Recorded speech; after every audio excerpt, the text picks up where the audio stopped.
جاؤ گے کہ جیسے تمہارے آس پاس تمہارے بزرگ جو غزل کہہ رہے ہیں بے شمار.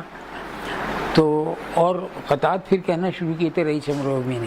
میں نے کہا جس طرح ان کے قطعات اور ان کی غزلیں ٹائم باؤنڈ ہو جائیں گی اور پھر مٹ جائیں گی، لیکن تمہاری وہ نظمیں کہ جو میں 7-8 مہینے سنی ہیں، یہ اس واقعے کے بعد علیم وہ کیا نام اجمل کمال پھر لایا تھا. اجمل سے مستقل میرا مکالمہ رہتا تھا کہ تم بے شک ان پر پورا ایک گوشہ دو. غزلیں بے مثال ہیں جان کی، لیکن میں غزل پر کوئی محاکمہ کرنا، کوئی کمنٹ کرنا نہیں چاہتا، وہ میرا شعبہ ہی نہیں ہے. یہ الگ ہے کہ میں دنیا کے چند اول درجے کی غزل گو مثلاً اطہر نفیس ہیں، مثلاً سارے دوست، اور تو میں نے کہا میں ان کی غزلیں مجھے یاد ہیں، فر ان کو سنا بھی سکتا ہوں.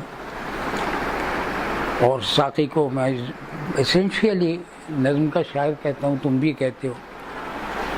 غزلیں بھی کہتا ہے وہ اس لیے کہ اس کو گرفت ہے اس کے ہاتھ میں، لیکن غزل اس کی بیکار ہوتی ہے. تو جان سے میں نے یہی سلسلہ شروع کیا.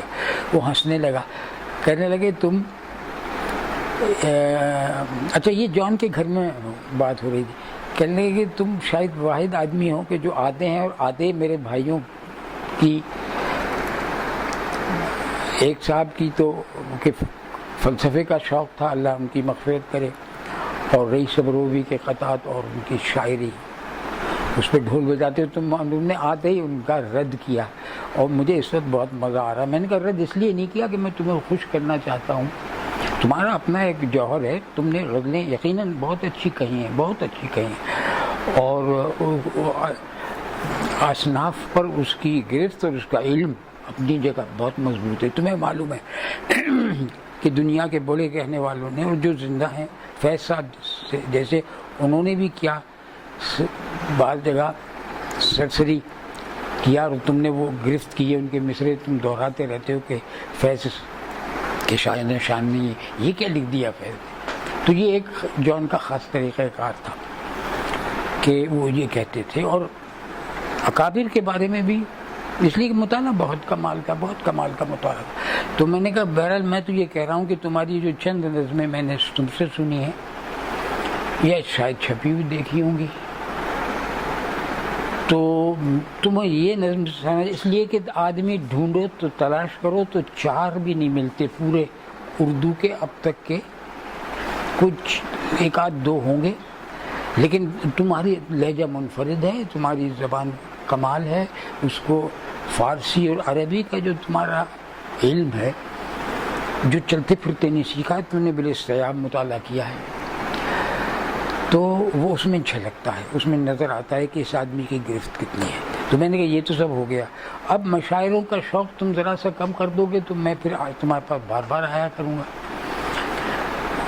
4-6 مشاعرے میں نے بھی ہندوستان میں بھی پڑھے جا کے، ایون برطانیہ میں بھی 2 شہروں میں، بریڈفورڈ میں، کہاں مشاعرے کے سلسلے میں بلایا گیا ہوں. مشاعرے کے خلاف نہیں ہوں. اصل میں جو آج جو صورتحال ہے اس سے کہیں گمبھیر 58 میں اور 60 میں تھی، اور ایسا لگتا تھا کہ جن لوگوں کو بہت سلیقے کا کام کرنا تھا کہ یہ اپنی غزلیں کہتے ہوئے مر کے چلے جائیں گے، اور اردو کے ہاتھ کچھ نہیں آیا. جان کی وہ بے مثال نظمیں چھپی تھی. باقی جان کی نظمیں جو مجھے سناتے رہے یا میں انہیں سناتا رہا، وہ کہیں ریکارڈ میں نہیں ہے، وہ میموری میں ہے. وہ صرف ایک وہ لمحہ تھا، خوشی کا ایک لمحہ ہوتا تھا کہ کیا کمال بات اس آدمی نے کہی ہے. تو جتنا میری میموری میں یاد رہا وہ محفوظ رہا. یہ ضرور ہے کہ جان کے مصرے آئے تھے تو میں نے ان سے کہا تھا کہ یہ مصرے میں اپنے دوست، اور دیکھو کتنی اچھی سچویشن ہے. 12 شہر تھے جن کے اوپر مسلم رائٹرز نے خوب بکواس کی ہے، فکشن بہت لکھی ہے. وہ اب بدلی ہوئی دنیا ہے، لیکن جو 500-700 برس مسلمانوں نے اسپین پر حکومت کی، اس کے نقش زندہ ہے، کوئی اسے مٹا نہیں سکتا. ہر جگہ آپ جائیے، الحمرا کے محلات میں یا غرناطہ میں، تو آپ کو جگہ جگہ ان کے فارسی عربی کلام، حاکموں کی تحریر، ان کا دربار، وہ جو چیمبرز کہلاتا تھا قصر العمرہ کا سب سے بڑا دربار، اس میں پوری یہاں سے یہاں لے کے یہاں تک عربی میں، یعنی میں آنے والی ہے، لیکن اس کے ایکسٹریکٹس میں نے ایک مجموعے میں جو کہانیاں لکھی میں، اس کی 9 قسطیں موجود ہیں، اور ہر قسط میں 2 پیراگراف تو جان کے بارے میں ہیں۔ لوگوں نے پوچھا بھی، میں نے کہا ان کا یہ کس طرح کا آبسیشن ہے، یہ لفظ استعمال کیا انٹرویور نے کہ مثال کے طور پر آپ کی کتاب آئی ہے تو اس میں آپ نے کہیں نہ کہیں جان کا ذکر کیا ہے۔ میں نے کہا کچھ نہیں، یہ آبسیشن نہیں ہے، یہ وہ ہے کہ جس وقت میں اپنے ہم عصر بے مثال لکھنے والوں کے ساتھ وقت گزار رہا تھا یہاں، اور اس میں اطہر نفیس تھے، اس میں جون ایلیا تھے، عبید اللہ علیم تھے اور دوسرے، تو میں ان سے سیکھ رہا تھا، اور یہ کچھ ضرور مجھ سے پک اپ کر رہے تھے میرے۔ تو اب میں جان جیسی توجہ علوم پر دینے والا اور اس کے بعد بالکل بے تعلق ہو جانے والا واحد آدمی ہے وہ۔ اس کے بعد ایسا بے تعلق ہوا وہ کہ وہ امریکہ مشاعرے پڑھنے گیا اور وہ وہی کرتا۔ میں باقاعدہ گالم گلوچ ہوئی تھی کہ بھئی یہ کیا طریقہ کار ہے، یہ خبیث تمہیں لے جاتے ہیں، اس کے بعد تمہارے مشروب کا انتظام کرتے ہیں، تمہاری رہائش کا انتظام کرتے ہیں، تمہارے کھانے پینے کا انتظام کرتے ہیں، اور تم سے یہی سنتے ہیں کہ تم میرا نام کیوں نہیں لیتی، اور اس طرح کی چیزیں کہ جو رومانی قسم کی ہر شاعر کے ہاں ہوتی ہے، سب کے ہاں موجود ہے۔ تو تم ان کو اس طرف کیوں نہیں کھینچ کے لاتے کہ یہ جو تم نے بے مثال نظمیں کہی ہیں، جن کو میرے حساب سے 1500 ہونا چاہیے، اور جو 40-45 بھی بمشکل ہے، 17-18 کی مجھے بھنک ملی ہے کہ اتنی ہے وہ۔ اب تو ان کے آیا درازہ، آیا پہنا، آیا والا، دوام اور دائروں کے مابین میرا پرچم کھلا ہوا ہے، یہ بہت چلتے ہوئے تھے، اور لوگ فرمائش کرتے تھے کہ وہ نظم سناؤ، دوام اور دائروں کے مابین۔ میں نے ان کی ایک نظم سے آیا درازہ، آیا پہنا، اس پر ایک پوری کہانی لکھی ہے، اور اس میں کوٹ کیا ہے کہ یہ جان کا مصرع ہے، اور یہ نظم کیا ہے مجھے نہیں معلوم، یہ ان کے ورثاء سے معلوم کی جائے کہ وہ نظم موجود ہے ان کے کلام میں نے سنی ہے اسے۔ جان کو یقین کامل تھا کہ اس نے جن عربی و فارسی شاعروں پر کمال حاصل کیا ہے، وہ ان پر زندگی میں کوئی بہت بڑا کام کر کے جائے گا۔ ایک زمانے میں یہ جو تھے آغا خانی اسماعیلیوں نے جان کو تقریباً 1 سال یا 1.5 سال اپنے پرانی کتابوں کے، عربی کی کتابوں کے تراجم پر جان کو لگایا تھا کہ ان کے جو اسماعیلی کیا کہلاتے تھے وہ اپنے دائی، کہ ان کے دائی مصر میں رہے تو انہوں نے یہ چیزیں، وہ صرف مذہبی کام تھا ان کا۔ اچھا، ہم بہت خوش ہوئے کہ ایک ایسا ادارہ جان کی تحریر کو انٹرنیشنلی انٹروڈیوس کر رہا ہے۔ وہ کچھ نہیں تھا، اسماعیلی ان کتابوں کو، ان کو پورے ہندوستان میں ایسا کوئی آدمی، ہندوستان، پاکستان، ورلڈ میں، کہ جو عربی کا بھی عالم ہوتا اور اردو میں بے مثال اس کی گرفت ہوتی کہ وہ جو ترجمہ کرے گا وہ بامحاورہ ہوگا، بلکہ اعلیٰ نثر سمجھا جائے گا۔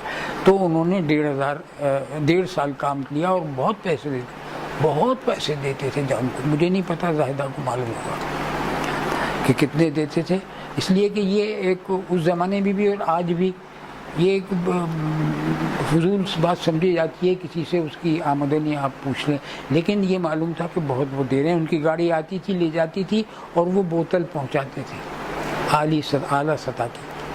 کام وہ اپنے دائی کا مذہبی کام کروا رہے تھے، لیکن جس سے کام کروا رہے تھے اس کو انہوں نے اس زمانے میں بہت یہ پیتا تھا. تو ہم نے اس سے کہا دیکھ مفت کی مل رہی ہے تجھے، لیکن خدا کے لیے اپنے اس جثے کو تو دیکھ، باز آ جا، کچھ حوصلہ کر کے. اللہ وہ خبیث لے آتے ہیں. تو میں نے کہا وہ تو لاتے رہیں گے، انہیں تو اس سے کام لینا ہے. اس زمانے میں اس کو بڑی اچھی آمدنی ہوئی تھی، اور شاید اس کے نتیجے میں آگے چل کے پھر کچھ کہیں فلیٹ بھی خرید لیا تھا ان لوگوں نے. میکلوڈ روڈ کے قرب جواب میں ایک آدھ دفعہ دکھایا بھی تھا جان نے گزرتی کہ یار اس میں 1 یا 2 فلیٹ ہم نے خریدے. وہ ڈیٹیل اب یاد نہیں رہی، اس لیے کہ مالی مسائل پہ ہم بات زیادہ نہیں کرتے تھے. لیکن یہ وہی زمانہ تھا کہ ان کے اسماعیلیوں کے جو پہلے دائی تھے ان کا اس نے کام کیا ہے، اور اس کو انٹرنیشنلی حکومت پاکستان کی ایک اکیڈمی تھی جس کا آفس تھا نارتھ نازف آباد میں. تو وہاں بھی جان کو انگیج کیا تھا انہوں نے ترجمے پر. اخوان صفا انہوں نے کام کیا کروایا ہوگا. اسماعیلی بھائیوں نے کیا کام کروایا، انہیں صرف اپنے دائی کی جو تحریر ہے عربی میں اس کو پاکستان اور ہندوستان کے اسماعیلی بھائیوں کے لیے آسان زبان میں کرنا، اور مستقبل کے وہ ایک علمی اثاثہ تھا بہت بڑا، ان کے دائی کا کام تھا بڑا. تو جان جیسے آدمی کو کہ جس پر عربی پر بھی گرفت ہو اردو پر بھی، تو وہ 1.5 سال تقریباً جان نے گزارا اور خوب کام کیا. آنیسٹلی کہتا تھا کہ میں تھک جاتا ہوں لیکن مزہ آ رہا ہے یہ تحریر. تو میں نے اچھا اب ہمارا مسئلہ کوئی نہیں تھا کہ بھئی ہم سنی گھر میں پیدا ہوئے ہیں، جی جان اثنا عشری گھروں میں پیدا ہوا، تو ہم یہ معلوم کریں کہ وہ مسلمانوں کے عقائد سے وہ کہاں ٹکراؤ ہے کیا ہے، یہ ایک مسئلہ نہ ہمارا جب تھا نہ اب تھا. وہ ایک بہت مضبوط پیسے والی کمیونٹی ہے، ساری دنیا میں ان کی چیزیں ہیں، اور ان کا زمانہ ایک وہ تھا کہ گردن کاٹنے والے اتنے مضبوط جب بھی تھے. اب وہ ایک مہذب اور ایک بزنس کمیونٹی ہے، اندر کیا وہ کر رہی ہے، لیکن ہمیں معلوم تھا کہ جان ان کے ہاتھ مضبوط کر رہا ہے. اور ہم نے ایک روز کہا بھی تھا، بہت ہنسا، کہنے لگے کہ کیا کیا جائے، وہ اتنا اچھا پیسہ دے رہے ہیں اور وہ جو بھی آئے گا تو اس میں کچھ گڑبڑ گھوٹالہ کرے گا، مجھے معلوم ہے کہ کیا کرنا ہے. تو چپ رہے.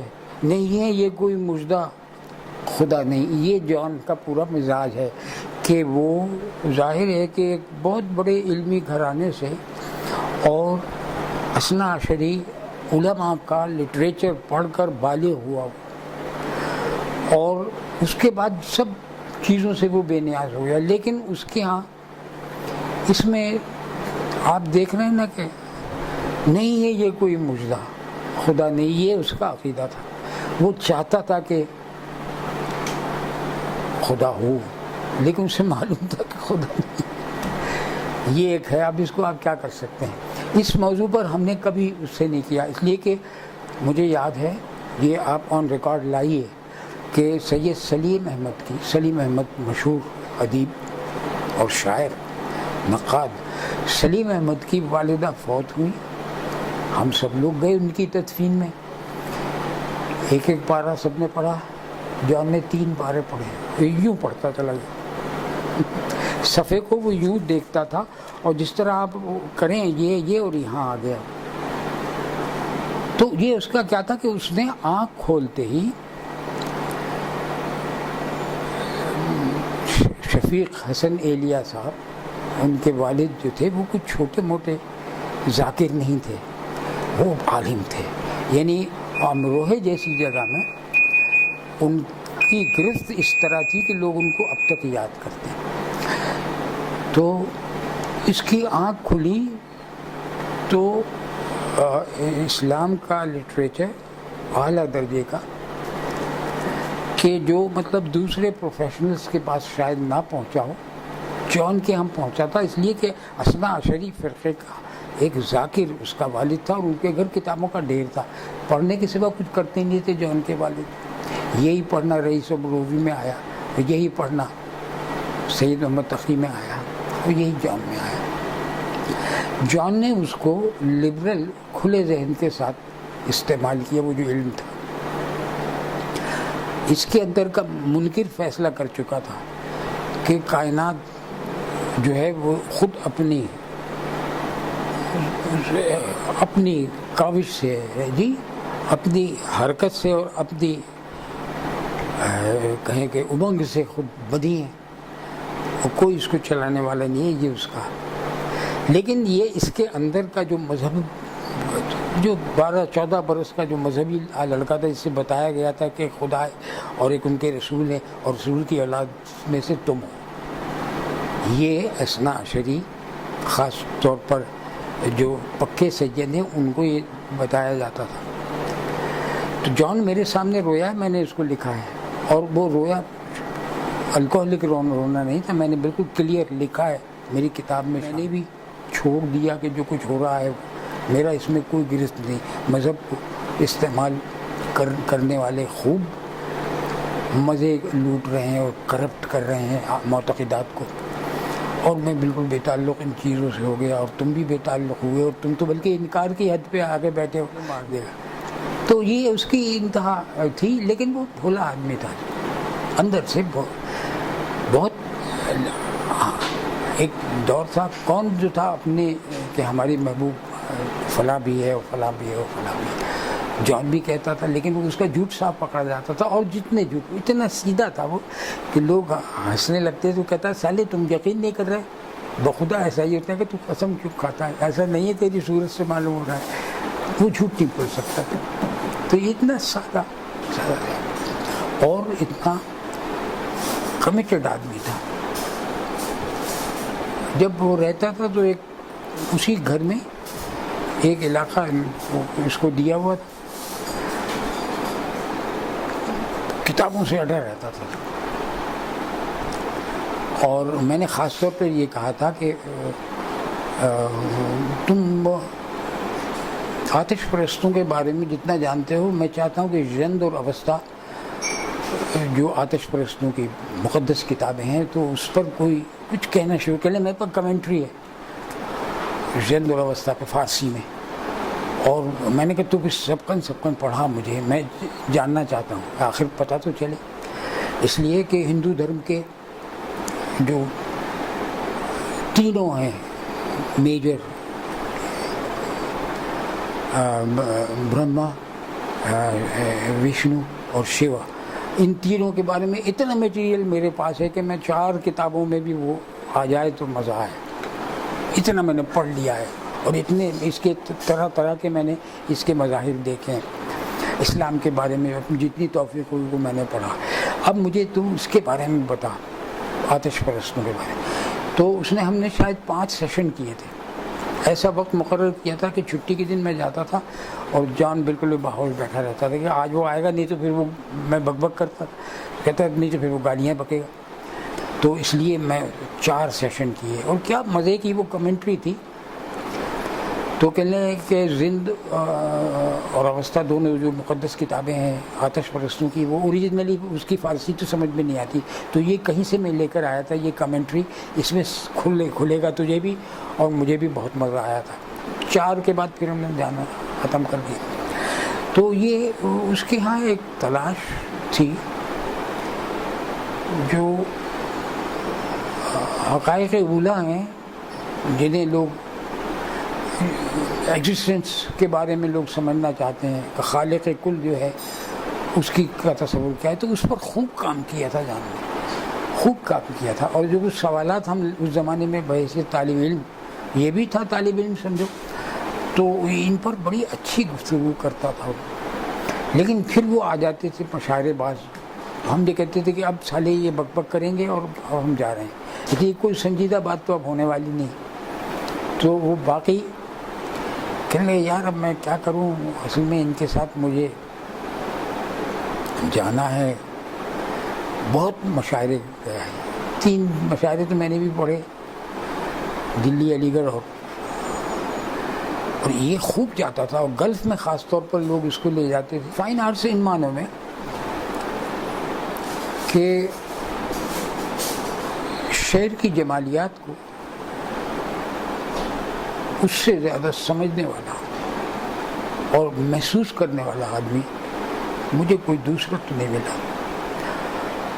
اور شاعری جو ہے وہ فائن آرٹس کا شعبہ ہے. نہیں ٹھیک، مصوری میں نہیں یہ کہتا کہ وہ سب بڑی مصوری میرا مثال کے طور پر میری پسندیدہ شعبہ تھا. میرے والد پینٹر تھے، اور یہ صاحبان سے میں نے کہا تو یہ وہ بس جان پر بہت دنوں سے کوئی بات میں نے کی نہیں تھی، اس لیے کہ جان کو اب تو آپ اس طرح سمجھنے والے مجھے ملے ہیں. وہ ہمارے کنٹمپریری جو تھے وہ یا تو جان کے پاس بیٹھ کے اس کا مذاق اڑاتے تھے، ان کے اندر کی کوئی کوتاہی اور کچھ ہوگا کہ انہیں ایسا گہرا واقف حال آدمی وہ نظر آتا تھا کہ وہ سمجھتے تھے کہ ہم نے تو اتنی ڈگریاں کر لی، ہمیں کچھ پتہ نہیں، اس کو ہم سے زیادہ معلوم. تو ایک اس پر ایک چھیٹے ہوتے تھے. جان اتنے بھولے تھے کہ ان کو اس کا احساس بھی نہیں ہوتا تھا کہ یہ آدمی جو اس فقرہ کہہ کے گیا اس کا پس منظر کیا ہے. ان کے ساتھ 2 محفلوں میں اگر وہ بیٹھ کر نشے میں آ کر اس کی شاعری کو دنیا کی سب سے بڑی غزل کہہ دے گا تو وہ خوش ہو جاتا تھا. سیدھا آدمی تھا. یعنی جو آدمی کے ویژول آرٹ کا اور یعنی پاکستان کا اعلیٰ ترین جس کو ملا اور جس کو تسلیم کیا گیا دنیا میں بھی اور پاکستان نے بھی بہرحال مانا. ورنہ یہاں تو ایک رو چلتی ہے کہ میرا یہ صوبہ ہے، میرے صوبے سے باہر کا آدمی کیوں بڑا مصور سمجھا جائے. یہ ایک ذہن ہے صادقین کے ساتھ جو اس کی مزے کی باتیں ہوتی تھیں ان پر میں زیادہ کچھ اس لیے کہ میں کبھی بیٹھا نہیں، لیکن یہ کبھی کبھی لطیفے سناتا تھا اور دوسرے لوگ بتاتے تھے کہ کتنی اچھی، کتنا وہ ان کا معتقد تھا. صادقین یہ اس کا کام کی تعریف بھی کرتا تھا تو وہ ان کے ہاتھ چوم لیتا تھا. ایک اہلکار تھے، ان کے نوکر تھے ان کے پرچے میں. دفتروں میں جس طرح بے شمار لوگ نوکر ہوتے ہیں تو کوئی چپراسی ہے، کوئی وہ حافظ بھی تھے، اور حافظ تھے تو ان کے پرچے پہ کہیں رئیس امروی صاحب نے کسی نے لگا دیا ہو کہ بہت محنتی آدمی ہے بھائی ان کو رکھ لو، تو چھوٹی سی تنخواہ پر وہ وہیں دفتر پہ ملتے تھے. بھائی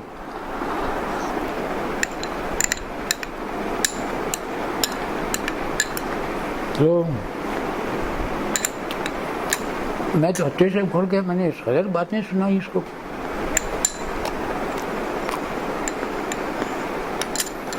کہنے لگے میں نے کبھی نہیں کہا، میں خود لاتا تھا.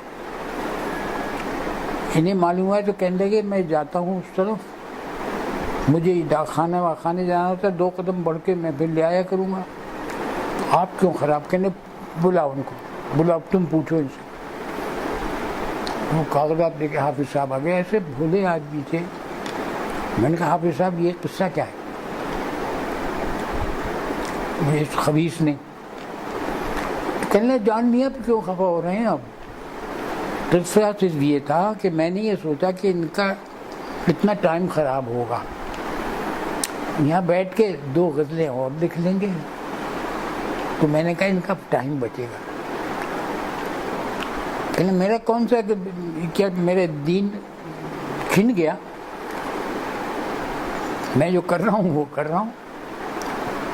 یہ رکھیے، یہ ان کے پیسے رکھے. تو وہ جا کے لے آتے تھے. یہ بات میں نے وہاں سنائی تھی، بہت لوگوں نے پسند کیا، بہت تالی والی بجائی. تو بعد میں نے ظاہر سے کہا کہ یہ جان کے فیور میں تو نہیں تھی، یہ تو اس کے خلاف جاتی تھی بات، لیکن جو بات میں نے کہہ دی اس میں حافظ کا خط جو ہے وہ بہت بڑا نکلا. یعنی وہ آدمی جانتا تھا کہ جان کے پاس وقت کم ہے، یہ ضائع کرتے ہیں، تو جتنا دیر یہ بیٹھیں گے یہاں تو 1-2 غزلیں اور ہو جائیں گی تو جان میاں کا کام بڑھے گا، پھلے گا، پھولے گا. تو ایک صاحب نے کہا، میں نے کہا بھائی کسی کی طرف بھی ہو، میرے یہ ہوا ہے ایسا اور یہ بیٹھی ہیں پوچھ لو ان سے. انہوں نے کہا بالکل ایسے ہی تھا. حافظ یوسف لے کے آتے اور وہ یہی کہتے تھے کہ میں 10 رجسٹریاں کرتا ہوں, ذرا سا آگے بڑھ کے نیو ٹاؤن پہ وہ ہے وہاں سے لے آتا ہوں.